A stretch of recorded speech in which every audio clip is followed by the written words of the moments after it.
St. Alphonsus, Those Called to the Religious State. Chapter 7. Exhortation to Religious. God has especially chosen religious from among the men of the world, that they may spread His glory and love Him with a love more particular and pure than that which they bear to Him who live in the world, occupied in its affairs. To this end has the Lord, by a special vocation, drawn them out of the darkness of Egypt, and freed them from the love of the world. And so, moved by divine grace, they have consecrated themselves to God by their holy vows, renouncing all the goods that this world promises and gives to its followers. And therefore it is that each monastery of religious, which is found on earth, should be considered as a company of men who detach from every earthly thought, are mindful of nothing but to live only for God, so that God may glory in them and say, "These are all mine, they are my delight." But I ask, can the Lord nowadays say of all the religious now living, "They are my delight"? Alas, the Church laments because she sees in her religious a general relaxation of spirit, united with a great coldness in the service of God.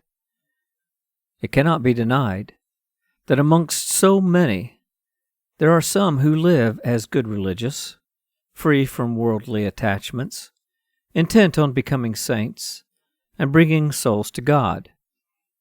There are such, whom I call judges, who shall one day in the valley of Josaphat judge their brethren.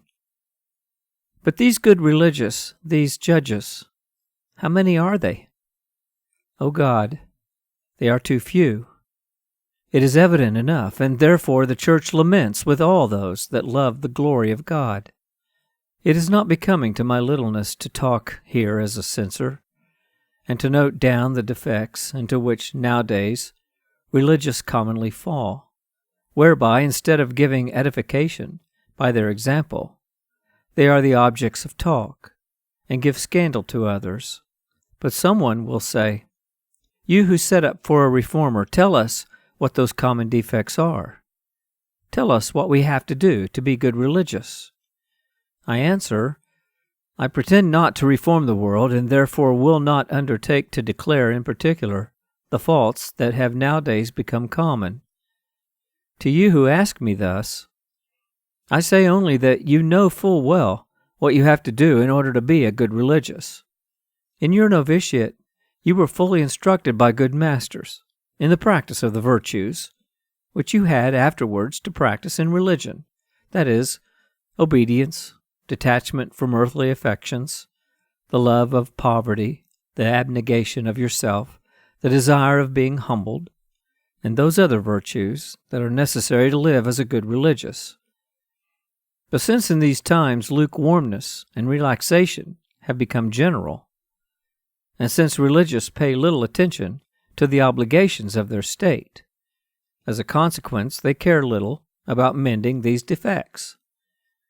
Oh, would to God that all religious might preserve at least half of the good life they began to lead in their novitiate. For the most part, the novices who persevere to make their profession live in fervor of spirit and give edification. But the evil is that, after having made the vows and applied themselves to their studies, they at once begin to grow lukewarm, and neglect to preserve the spirit they acquired and to put in execution the good resolutions which they made in the novitiate, so that as time goes on, they fall more and more from it every day, and multiply their faults. When afterwards they are appointed to teach others, this relaxation increases. Thenceforward they are little solicitous to do anything for the glory of God, but think only of advancing their own interest by pressing on to higher stations, so as then to be able to live a life of less subjection and greater comfort. It was with the best intention that religious orders have established these degrees, through which the religious must advance, in order, by instructing the ignorant and arousing the lukewarm to fervor, to promote the good of souls. But the misfortune is that with many religious the means have become the end, for by the lapse of time they think less of the good religion and of souls than of their own temporal advantage. I protest again that I do not pretend to play the reformer, but I see that from this spring up in the religious orders all kinds of ambition, and in consequence every species of spiritual decay. Hence, I conclude that it would be much better were the masters, after having finished their course, to remain in the same humble degree in which they were when they came out of the novitiate.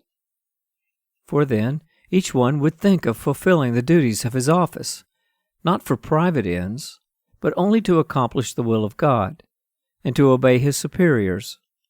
But on becoming leaders, they get a better room, other comforts and preeminences, and this is the reason why so few religious make progress in spirit, and give to others the edification that they should. And thence it comes that all good persons lament when they see that general relaxation in the orders, which is now but too evident to all.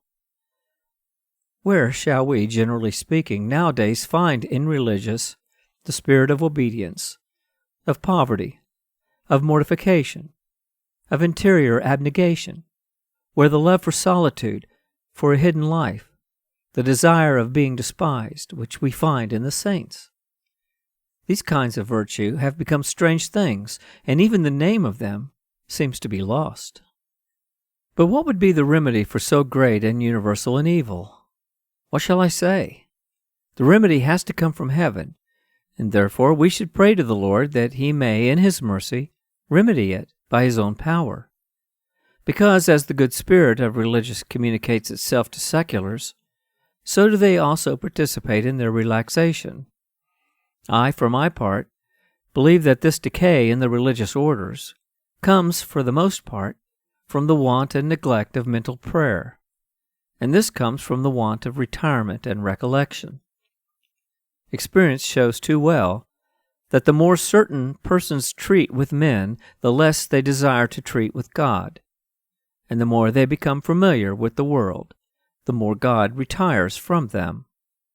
Willingly would I, said our Lord one day to St. Teresa, speak to many souls, but the world makes so much noise in their hearts that my voice cannot be heard.